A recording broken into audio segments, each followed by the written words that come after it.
स्थिता, इसके द्वारा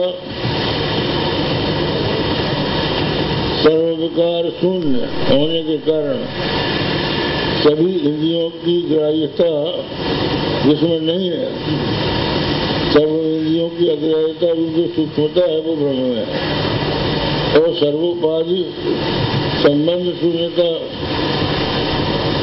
रूप जो नित्य मुक्तता है वो भी इसके द्वारा दर्शित हो गई। एवं सामान्यतः सर्वविक्रिय शून्यता मुक्ता विशेषणाप्याह, इस प्रकार सामान्य रूप से सब प्रकार की विक्रिया ब्रह्म में नहीं है, ये कहकर अब विशेष रूप से कह रहे हैं। वो है अनितादि, अनित विरोधी रूपम। अत्र अनित विरोधी परमार्थ सत्यम अवाध्यम। अनित विरोधी का अर्थ है परमार्थ सत्य है, अबाध्य है। जड़ विरोधी सब प्रकाशम ज्ञानम, माने सब प्रकाश ज्ञान स्वरूप है। रूपम सर्वानुसूतम सूत सन्मात्रम, सर्वानुसूत सन्मात्र जो उसका रूप है। अंतःत्रय विरुद्धम, तीन प्रकार का अंत होता है। अंतानाम देश काल वस्तु परिच्छेदानाम तद विरुद्धम, तो देश काल वस्तु के परिच्छेद को ही अंतर है, वो जिसमें नहीं है। तो देश परिच्छेद क्या है?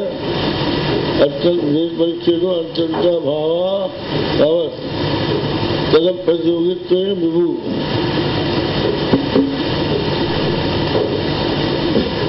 देश परिच्छेद क्या है?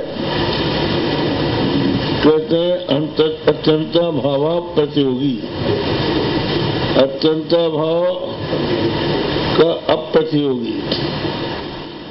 ये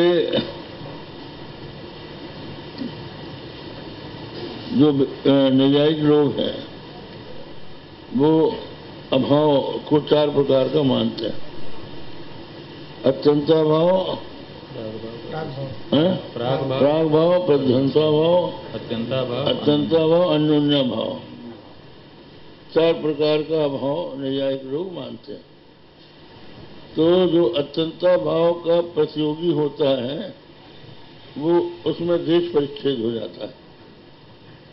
जैसे कल भी शायद हमने बताया होगा कि आप कलकत्ते के बाहर जैसे ही जाएंगे तो कलकत्ता का अत्यंत अभाव हो जाएगा कि अब कलकत्ता नहीं है। तो परमात्मा जो है ऐसी कोई जगह नहीं है जहां परमात्मा ना हो, माने अत्यंता भाव का अप्रतियोगी।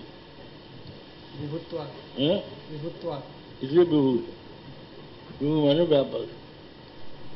अत्यंता भाव प्रतियोगित्वम देश परिच्छेद राहित्यम हो गया। अब उसके बाद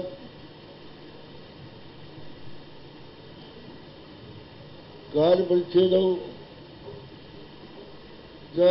ध्वंस प्रागभाव तद प्रतियोगित्व नित्यम।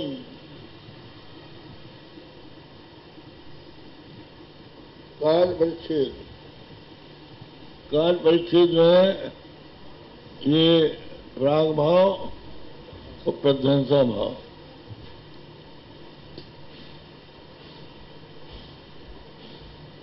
तो ये माना जाता है कि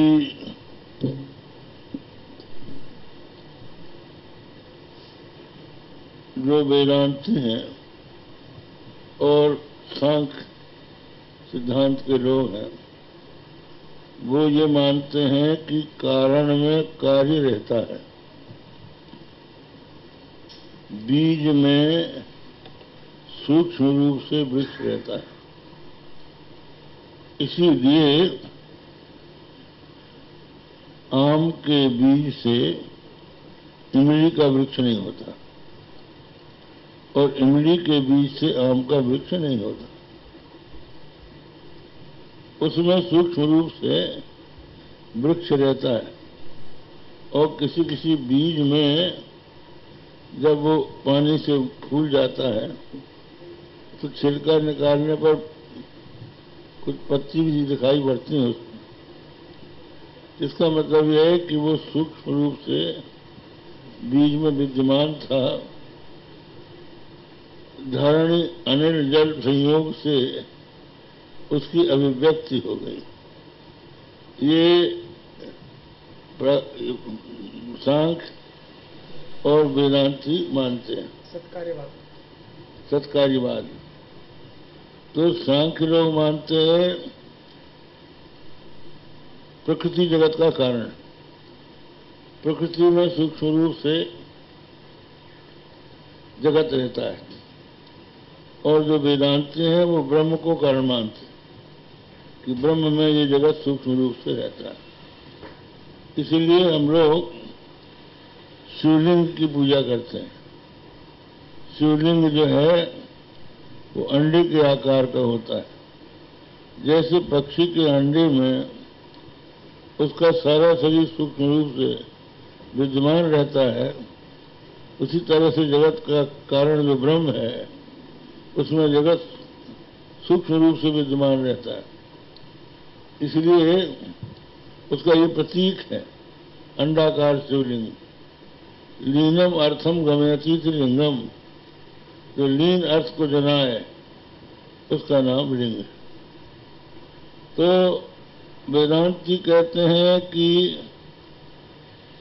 जगत ब्रह्म में सूक्ष्म रूप से विद्यमान रहता है और सांख्य सिद्धांत वाले कहते हैं कि प्रकृति में रहता है। लेकिन जो न्याय शास्त्र वाले हैं वो कहते हैं कि नहीं, वहाँ कारण में कार्य नहीं रहता। तो जब उनसे पूछा जाता है कि क्या बात है कि आम के बीज से इमली का पेड़ नहीं निकलता और इमली के बीज से आम का पेड़ नहीं निकलता, तो वो कहते हैं कि जिस कारण में जिस कार्य का प्रागभाव होता है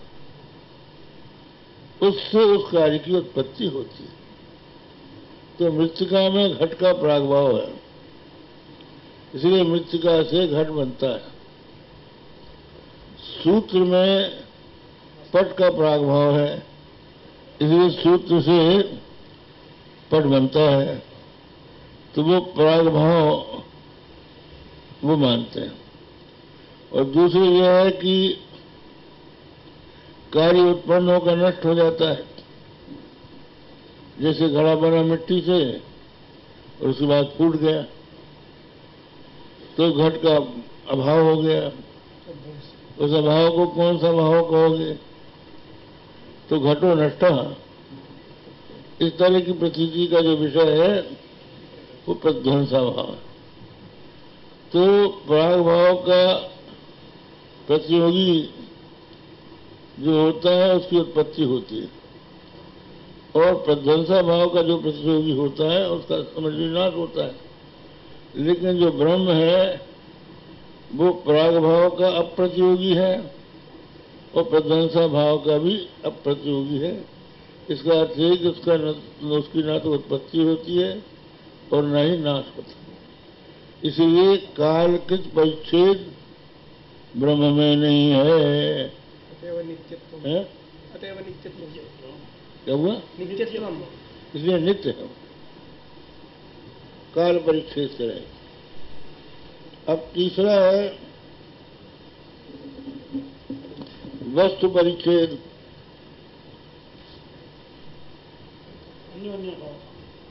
अन्योन्य भाव।